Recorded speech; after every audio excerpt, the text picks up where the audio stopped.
What's up, everyone, and welcome to episode 240 of Two Amazon Sellers and a Microphone, brought to you by Solozo. And I'm super excited. By the way, for everyone watching and listening, my colleague Chris Gramlich is not here today, so I'm running this solo. And honestly, this is a topic that I love, and I'm in it. I'm in the game right now with retail arbitrage. So I'm super excited to be doing this. We're going to be talking about, can you start a retail arbitrage business and then end up traveling the country, living the lifestyle you want, going to see cool new places, sourcing products from everywhere? How fun would that be?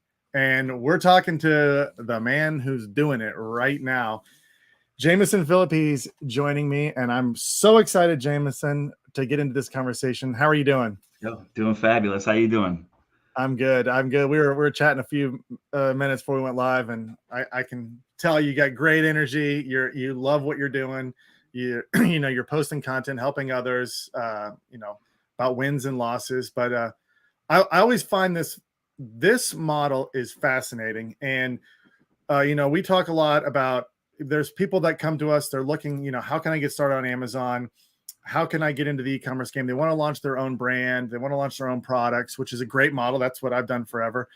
But I always say, go to a store, get your scanner app out, get a couple products, try to flip them on Amazon and learn the process. It's like almost a zero cost entry to learning 90% of what you would need to do if you're going to launch a new brand.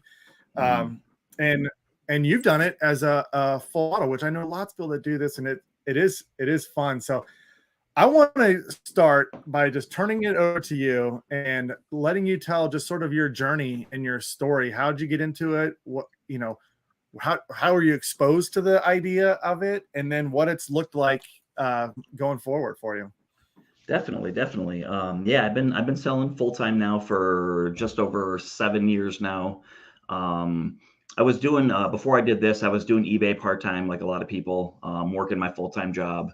My last real job, I was a waiter at Buffalo Wild Wings in Minnesota, and I ended up getting fired from there. I had at the time I had a drug problem. I was addicted to opiates, Vicodin, Percocet, OxyContin, fentanyl, all that stuff. So I was just getting high, and I was in and out of rehab. I went to rehab 4 times. And eventually I got fired at my job. And then after I burned all my bridges, I was stealing from people. I sold everything I owned to get high. I went to rehab, got clean. And then after that, for 3 years, I was just kind of like a loser playing World of Warcraft in my freaking basement, like a bum, mooching off my girlfriend at the time, and just not doing anything productive with my life. And then I'm like, okay, I can't live this way anymore. And at that time I was selling a couple things on eBay, maybe 10 a month, just to get a couple dollars to buy, whatever. And I went to go look for a job, and I couldn't find a job anywhere. Nobody would hire me. Since I hadn't been working for a few years, and I had no work history for the last 3-4 years prior, and I was fired from the previous job. Nobody would hire me. And so I was, doing eBay and started going to garage sales and, Goodwills and stuff like that, flipping stuff, making a couple bucks. And eventually I found out about Amazon. I was in a Facebook group, and they were talking about Amazon. Amazon was fresh on the scene then, back in 2014. It was just starting to get a little popular. There was no courses out, not a lot of YouTube content, or, so I was like, oh, let me give that a try. And I tried it out, and I didn't do very well. I had bought a list, and I was losing money left and right. And I don't know, I stuck with it, because at the same time I was still trying to find a job, and I just couldn't find a job anywhere. Nobody would hire me. I would get interview after interview after interview and just never land a job. So I stuck with Amazon, and after about 6 months, it started making sense. I was making maybe $1,000 a month profits. So I saw the potential in it. Same time, I'm still trying to find jobs, just doing this part-time until I could find a job at, and just whatever. And I kept doing the job thing, and every time I kept going lower and lower on the totem pole, where I'm I'm applying at freaking, Walmart to push carts, and like they'll give me an interview and then they wouldn't hire me. And I'm just like, mentally, I'm getting beat down by this because it's like, I'm not good enough to work at Walmart to push carts. Like how, like I'm that bad that I'm not even capable of doing that.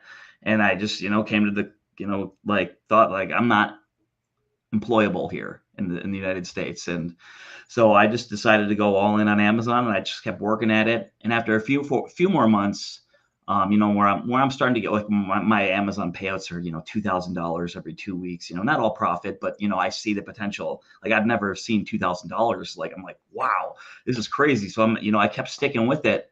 And at the same time, I'm still like cleaning up my life, and I still have a lot of toxic people in my life at that time. And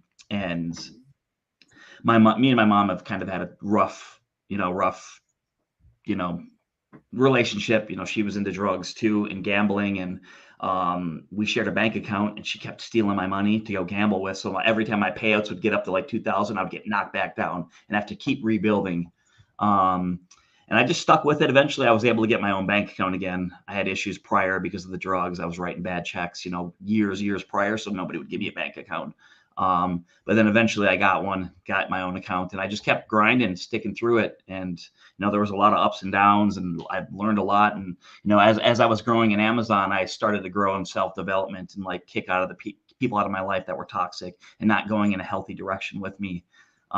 Fast forward to today, like I've literally removed every toxic person out of my life. I have amazing, happy, healthy, successful friends, other entrepreneurs that are like kicking butt in life, and they're very uplifting people. And fast forward to now, like this year, I'm on pace to do about 1.6 million in sales this year. Pretty much coming from nothing, a couple $100 I donated, I started Amazon with, and just been grinding it ever since, traveling the country, seeing states. I've been to 44 states now. I've sourced probably between 4,000 and 5,000 retail stores around the United States, and I'm living my dream right now. I love it. I'm having so much fun. That's a really amazing story. And I mean, I hope that the right people are listening right now to this conversation. I mean, it's so easy to just get in a downward spiral in your life. I don't think, what happened to you is, I mean, there's millions of people that are in that same situation right now. I mean, especially opioids. I mean, that is a huge crisis right now. It's destroying people's lives. And you were able to just, what I would like to go into a little bit more here is, you talk about, working on yourself is more important than working on your business, because if you don't work on yourself, there is no business. There is no, there is no next step until you're in that right, the right space, the right mind, and getting that network around you. What was like what was the light bulb moment? What was like, was there an event or anything that happened where you're like, there's nobody, no one's gonna like save me or rescue me. I got to take the bull by the horns and do this. Was there a time in your life where it just clicked and you're like, I've got to do this? Yeah, it was over a short time. Like I just got, I guess, just sick and tired of just living down here mentally, physically, emotionally, and just always being around people that are always, just the, I guess what the right word, poverty mindset. Just very poor way of thinking about life. Not money that, but just the way you think about life. And, like I grew up on, welfare, food stamps. So we're always around poverty mindsets our whole life. So like, from when I was a baby to, 30, I was just around that mentality my whole life. So like, just the way I was brought up was a completely different way of thinking. Like when kids are, going on vacation and learning to tie their shoes, like my mom's teaching me how to scam stores for gift cards. And like, I learned how to commit crimes and do stupid stuff, so like growing up, I just had a different completely mindset. And it's like, as I was getting into Amazon and trying to like better my mental state, it's like, I don't want to live this life. I don't want to be around these people. This is not me. I want to get healthy. So I left. At the time I was born in Minnesota. I left Minnesota, moved to Jersey, ended up living with a reseller friend.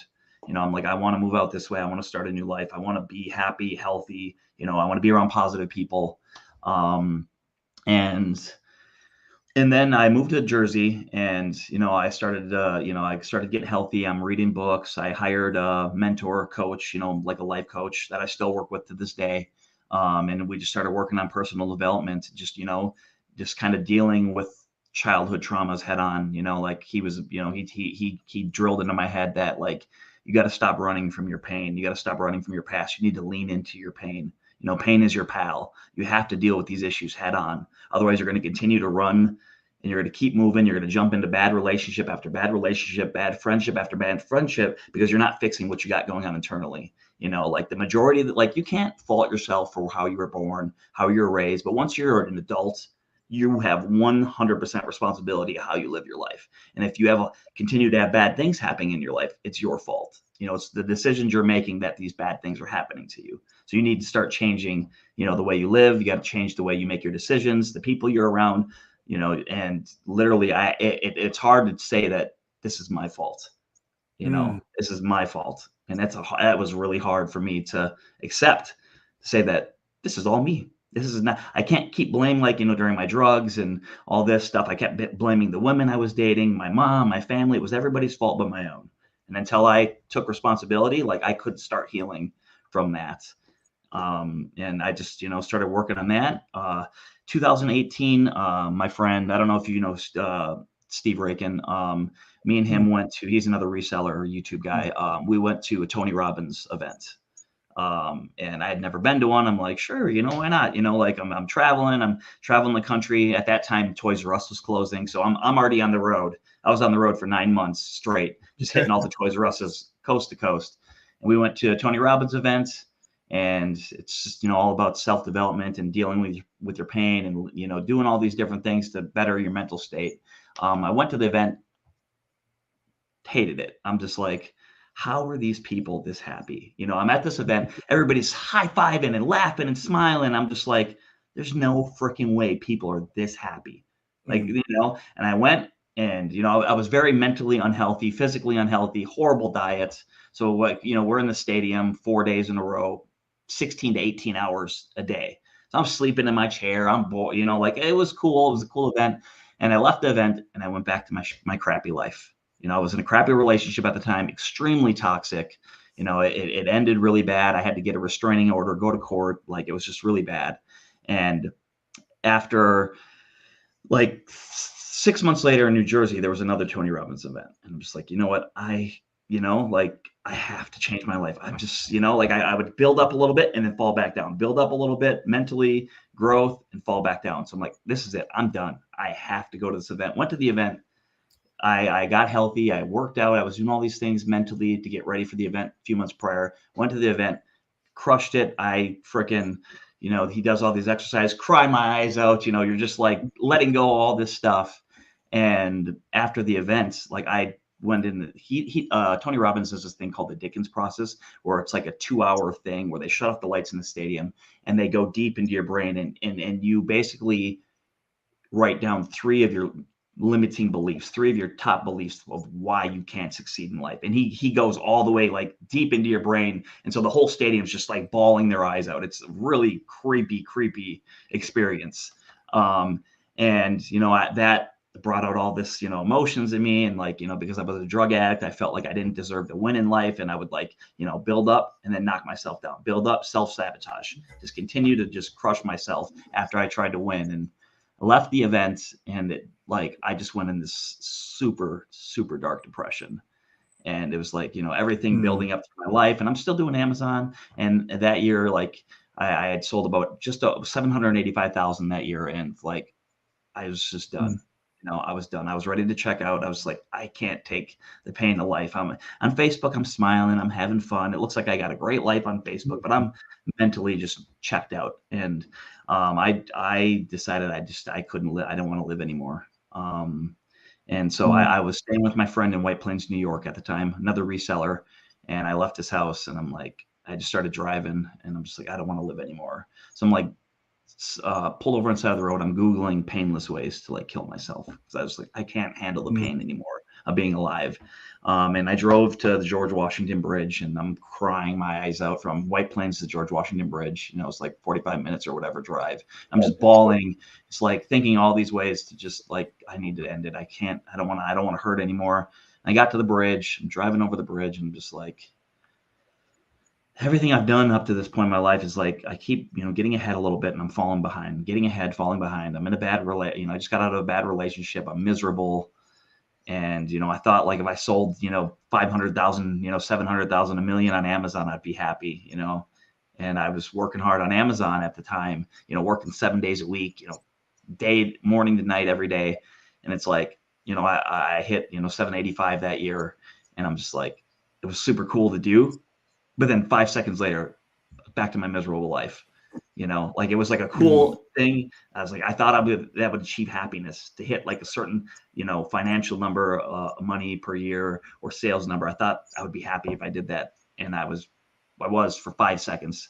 And after that, I was just like, this is it. I'm done. Like, I'm ready. I have to change my life. I was like, I know I don't want to die. I just don't want to feel numb. I don't want to feel this pain anymore, which I feel a lot of people that deal with suicide. It's not that they probably want to die. It's just that they're hurting so much and they don't know what to do, and they're numb and they don't want to hurt anymore. I mean, at least for me, that's how I felt. And, I called up my coach, and I'm like, I don't want to live this way anymore. We'd stopped working together for a while because I just wasn't into it anymore. I just was not. And so I called him up, and we made a plan. I went back to Minnesota, literally sold everything I owned. I'm like, I'm done. I got to get out of this. I was living in the house that I was sharing with the girl. She had already gone. And I'm like, I got left, sold everything I owned, went to New Jersey, and I moved to New Jersey, and I transformed my life. And I worked on me, worked on the business. 2020 was a rough year. Mentally, I was still growing, 2019, 2020. And I focused on me. And now for 2021, like I spent that previous year working on me. And then I learned through all this is that I need to work harder on me than I do on my business.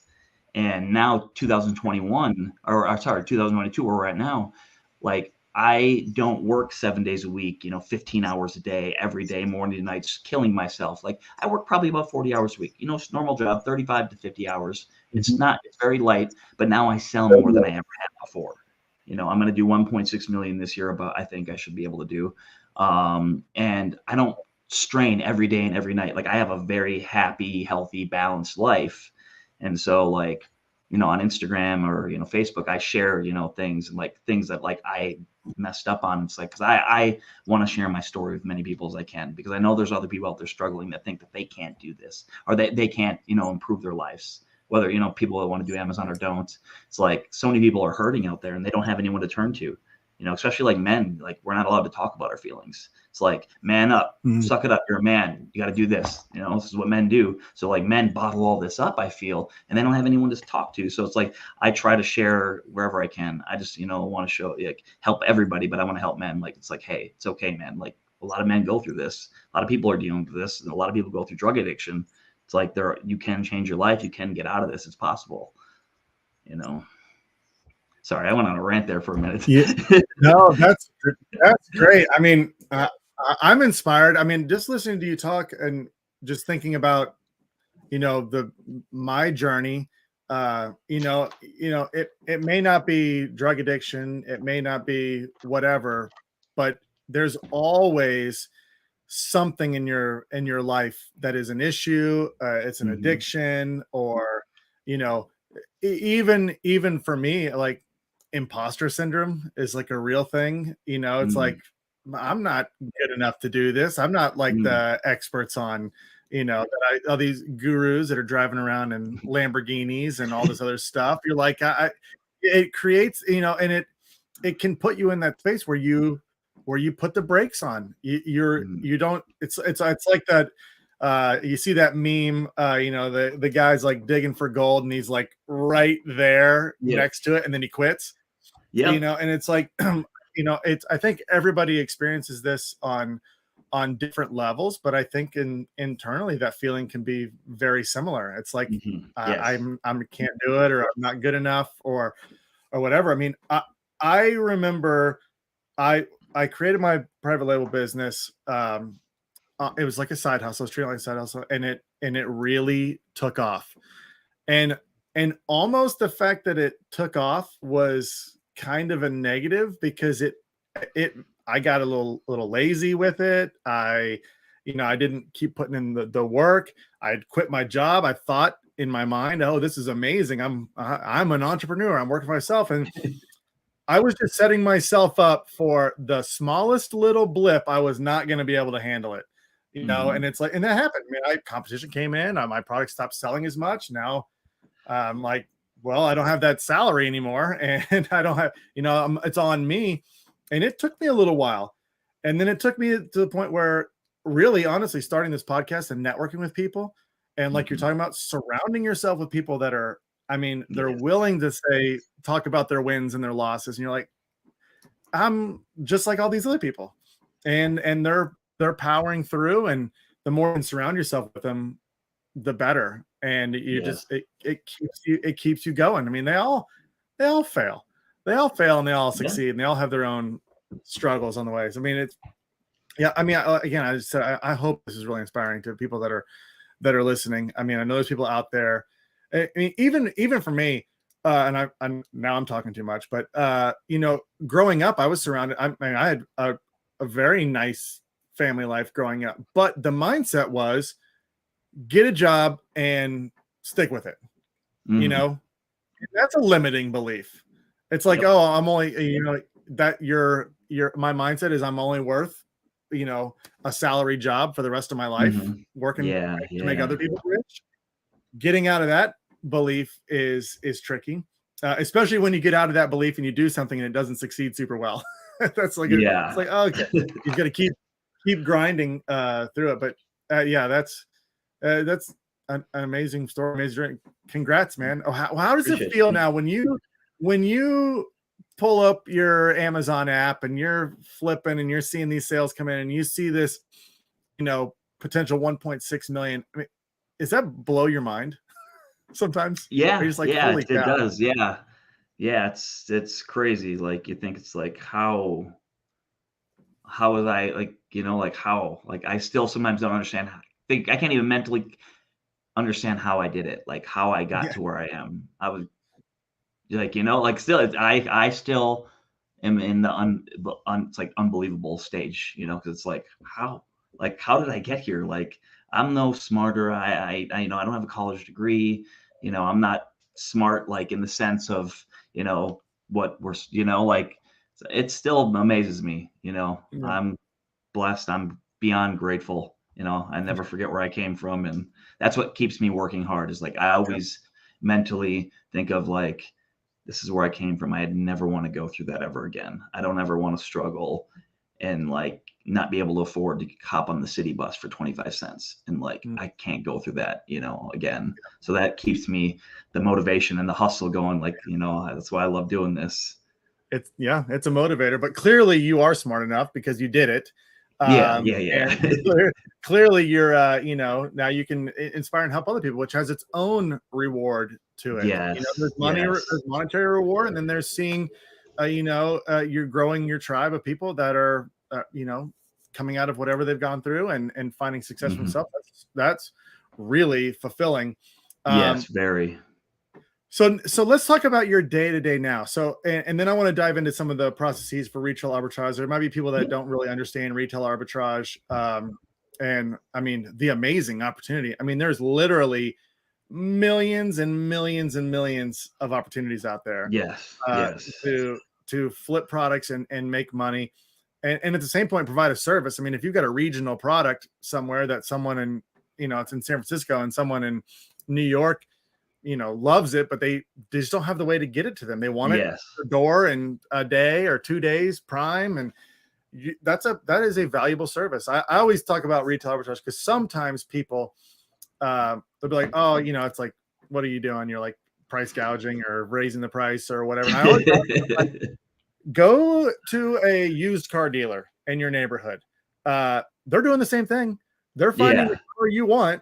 They had to go to auctions and go everywhere else to actually get that car to 5 miles away from you, and yeah, they make a Mhm. premium, and yeah, you're absolutely 100% willing to pay that premium, because what are you going to do? Go to auctions for 2 months to find the car you want? You know, Exactly, yeah. it's it's the same premise, and that's business. That's how it goes. So day to day now. So this is interesting because I retail arbitrage. They're as opposed to the beauty of private label and what everyone talks about is, you can source 10,000 products at a time, send it to FBA, it goes. Mhm. There's very little, sourcing work at once you get it established. But retail arbitrage can be really fun because you're going and finding these things. So you kind of took it to the next level. I've done it like in my local area, but to travel and Yeah, go find yeah. stuff. I mean, that is a perfect blend of like freedom, checking out new areas, seeing the world, Mhm. while as a core component of your business. So what does your day-to-day look like? You're traveling around, finding opportunities, sourcing products. Just lay it out. Yeah, yeah. So like when I go on a sourcing trip, sometimes it'll be like I know there's going to be a sale at a regional, area stores, so that I'll plan my trip around that. Honestly, the majority of my trips, I literally am like, I miss being on the road. Literally pack my car, I hop on the road, and I literally wing the whole thing. Like I hop in the car, I'm like, you know what? Like sometimes it'll be like, oh man, I'm really craving, Joe's Pizza in New York City. All right, let's do a road trip. Let's go source. And I'll literally just source around the country, and I'll like, but I just source, and I have a lot. So, through the Amazon, Instagram, Facebook, like over the years, I network pretty big. So like I have, hundreds of friends all over the US. So I love to go visit my friends and hang out with them, grab a coffee, grab dinner, shoot, just talk shop or whatever. So like I love to do Targets and Walmarts. My niche is like rare toys and video games. So Hmm. like I started with toys and video games right when I started Amazon. So like every year, they'll have a new line of toys come out and they'll go discontinued. So then those toys become rare because they stop making them, but sometimes you can still find them on the shelves. So I kind of built up my mental list of toys and video games over the last, 7 years. So I can go out shopping. And this is why I love doing road trips, because if you go to stores that are in the middle of nowhere, you can find really rare toys. So like I don't find as much as say some people, but like my margins are a lot higher because like I'll find a toy for $10 that I'm selling for 40 or 50, you know. I still will take the low hanging fruit, buy a toy for 10, make $4, whatever, Mhm. I'm grabbing everything. But like, I like the wing. One thing I learned from Tony Robbins is like embracing uncertainty in life. And so it's like hopping in the car. You don't know where you're going to stay tonight. You don't know where you're going to eat. You don't know where you're going to go. You don't know what you're going to find. So I just like hopping in the car and just driving. And I try to focus on rural stores. Sometimes I'm driving 2 to 3 hours in between stores if I'm keeping it very rural. And I like to stick to regional too. Like, some areas in the East Coast have Ollie's, there's some places have BJ's Warehouse, which is, like a Costco or a Sam's Club. Those are on the East Coast. So I like to stick to store. Like I like doing that. So that way I can get the products, on one coast that you can't get on the other coast or something like that. And so like I try to find products that I do a lot of like, one-off toy stores. I love sourcing like Starbucks and stuff like that. So like I pick up stuff at every state that you can't get anywhere else. So then I have a ton of products that you can't get anywhere else. So like the competition is a little bit lower because I got stuff from New York you can't get in California, stuff in Vegas you can't get in Idaho. So like I just source a lot of rare, obscure products, mostly in toys and stuff like that, and to just kind of like let things work out as they will. And I always do well on my trips when I do that. That's so cool. I mean, I love that. For people out there that have, that love to visit new places, I love, my boys play baseball, and it's like a great excuse because we'll go to, some small town over here that's 2 hours away there for their tournament. It's so fun going to all the restaurants and just Yeah, learning. It's like you're learning the whole country, yeah. um, and at the same time supporting it. So when you go into a store, the if people that have been doing arbitrage or anything, whether it's eBay, Amazon, whatever, long enough, you start to, I mean, you could just walk down an aisle and be like, that's going to be a good deal. That's going to be you start understanding, like, especially if you focus on a niche like you're doing, Hmm. kind of what you're looking for. Yeah. But in terms of tools, are you going around with the scanner app, or do you have a list of ideas that you're looking for ahead of time? How does that work? I mean, for sourcing wise, I just use the Amazon Seller app. I know I'm a little old on that one. I have the Scoutify app, but I just don't use it. I know that's a lot more popular and better to use. When I go into stores, so like I can kind of tell. I usually have a good idea of what's going to be good, but then also I'm looking for toys that have dust on them, like the action figures that you can tell or have been sitting there for 6+ Mhm. months. I'm scanning every single one of those because usually more times than not you'll find a diamond in there, something good. I focus on like this one, so like I sell like Bakugan toys. I don't know if you are familiar with those. Mhm. I don't have. Oh, I was looking if I had one around the office, but so it's like a toy, a popular kids toy. Like they have, say 20 of those that they release. They release these things called diamonds, which are like a rare variant that they release. Maybe like out of 20 packages, you might find one.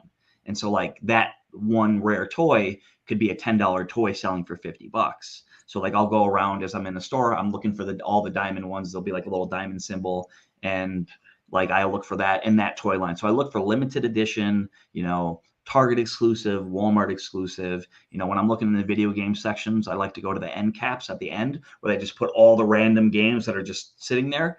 And so I'll look through, like, as an easy tip for someone that's, doesn't know video games very well. I just look for anything that says limited edition, platinum edition, aluminum edition, and you start scanning them, And so like that's kind of like some easy tip just to kind of dig through the games. And then like, I'll look for just like, again, like if I see dust on stuff, like I scan that more because that's usually where you're going to find good stuff.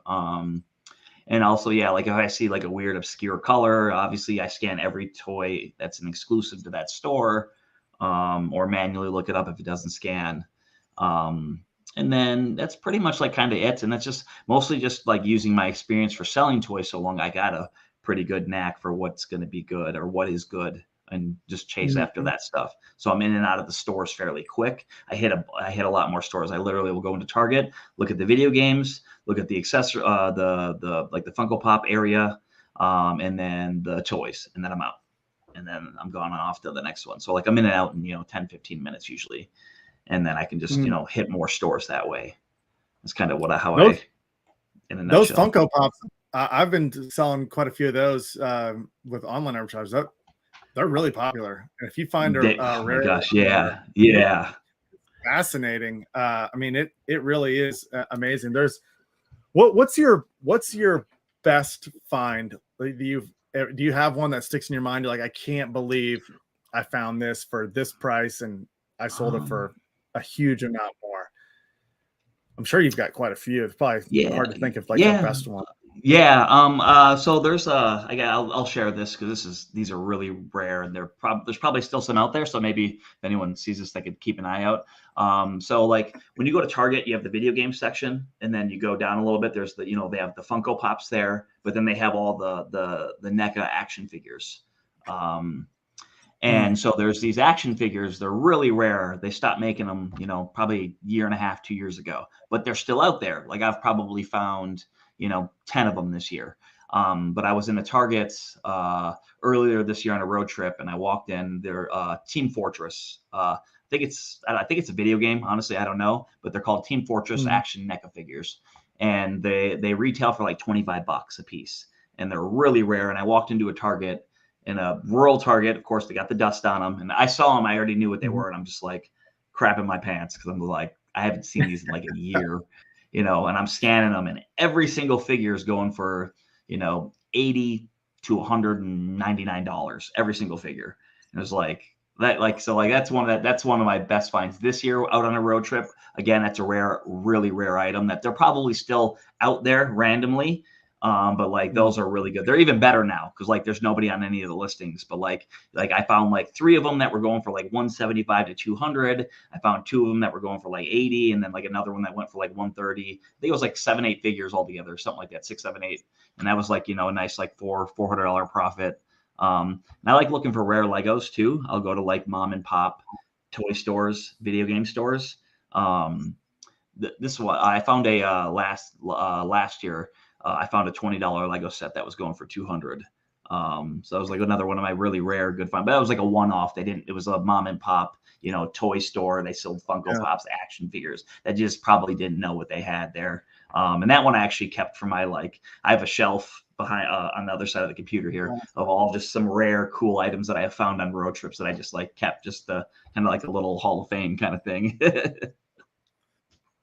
That's so cool. Yeah. I mean, and then if you end up going somewhere where there's like 10 or 15 of them on the shelf, that's when your jaw really drops. You're like, oh, Yes, I found the yes. holy grail here. This is amazing. So in terms of process after that, I mean, I'm assuming you've got, your car or your van or whatever you're driving just is loaded on these trips.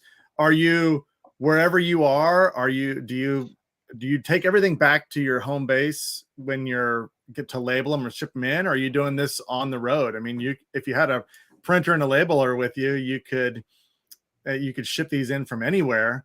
I mean, do you stay in a certain place for a while, or is it always out and then back and then do it? Yeah, no, I actually ship from the road a lot. I ship out of Airbnbs, hotels. I've even shipped out of a Walmart parking lot before, like when I've done really well. And you hit your first store in the morning, you go into Walmart and it's like, oh crap, there's like 2 carloads full of stuff here. I can't fit it all. I'm gonna have to do a shipment in the dang parking lot. But yeah, I bring a suitcase specifically for printers, labels, poly bags. I bring everything with me, little mobile, shipping station of everything I need. And I'll shop for a day or 2 days, fill up the car, unload everything to the hotel, package it all up, label it, poly bag it, prep everything, print the labels at the hotel in the little, they'll have usually at the front desk, or if they have a business center, I can print the labels, drop them off at the local UPS onto the next city, and just keep doing the same thing over and over. So yeah, I ship I everything on the love road it. as I go, and keep the money flowing, keep the cash flowing as I'm on the road. Because sometimes I'm on the my last big road trip, I was on the road for 48 days. Did a 15 day or 15 state road trip, 48 days from here to Florida, South Carolina, all over. I did that in January. And then I take weekend trips. I did one in LA last weekend, and I'm getting ready to do another East Coast trip here the next couple weeks here. That sounds so fun. I mean, it's amazing. You're getting to see everything, do all of this. Mm-hmm. I just have one final question, because this is the Yes. the last sort of step in the process. Do you use a repricer for anything? Or I know you're going after rare stuff, so a lot of times there's not much competition. But do you use a repricer and you set those things up for when you list? Yeah.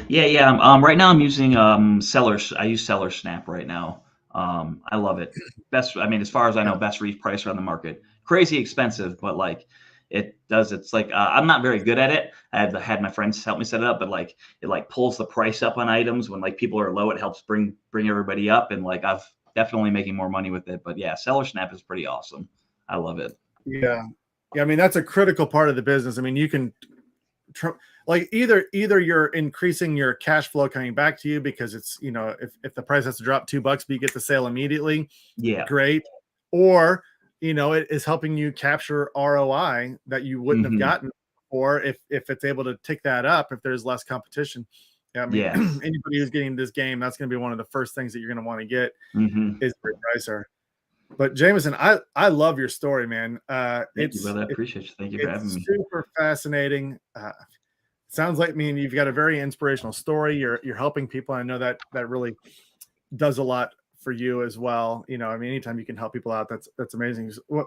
Tell everyone where they can follow you. I mean, I know you post stuff on social. Where can people hear more about your story and sort of see what you're doing?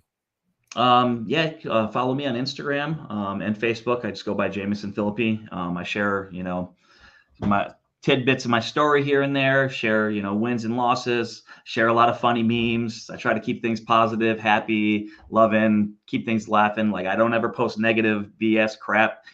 So everything is funny, laughy, and I share my story and just, my journey while I'm outsourcing and stuff like that. Share a couple bolos here and there once in a while. But yeah, Instagram and Facebook, Jamison Philippi. Well, everyone go check him out. I'll make sure I post those in the description of the podcast. And I'll put it in the show notes on our live streams as well. I really appreciate you joining me. This Thank is you. Yeah, appreciate you for having me. Inspire me to. I mean, like I said, I was doing online arbitrage and or am doing it as a part of my overall e-commerce business. And every time I have one of these conversations, I'm going to double down. I've got to do more and keep growing it. But keep on keeping on. I need to get you back on. We'll get you back on down the road. We can talk about your $2 million a year and your $3 million a year. Oh, yeah. Let's do it. Yeah, definitely. keep updated on what's going on. But again, thanks so much for joining us, telling us your story. It was very inspirational. Yeah, for sure. Thank you for having me. I appreciate it. Thank you for letting me share my story. Absolutely. And thanks everybody for tuning in today. If you like content like this, make sure you subscribe and like our podcast. You can also see all of our live streams with the great guests we have, like Jamison. You can find those on Celozo's social media platforms, Facebook, LinkedIn, YouTube. So make sure you subscribe to those as well. Leave us a comment. Let us know how we're doing. We'd love it. Additionally, no matter what model you're selling on Amazon, whether it's private label, brand, whether you're an agency, whether you're doing retail arbitrage, online arbitrage, if you're running ads on Amazon for anything, we'd like to help you out here at Celozo. We have a platform that can completely automate and optimize your advertising for you. You can check that out at celozo.com. You can schedule a demo. You'll get to talk to me. I'll walk you through our entire platform and show you all the functionality and the way it'll take that time off of your plate so you can focus on some more core of your business. So celozo.com, book a demo today. All right, everybody, that's it for today. Thanks for tuning in. Jamison, thanks for joining us. We will see everybody next time. Thank you for having me, brother. I appreciate you.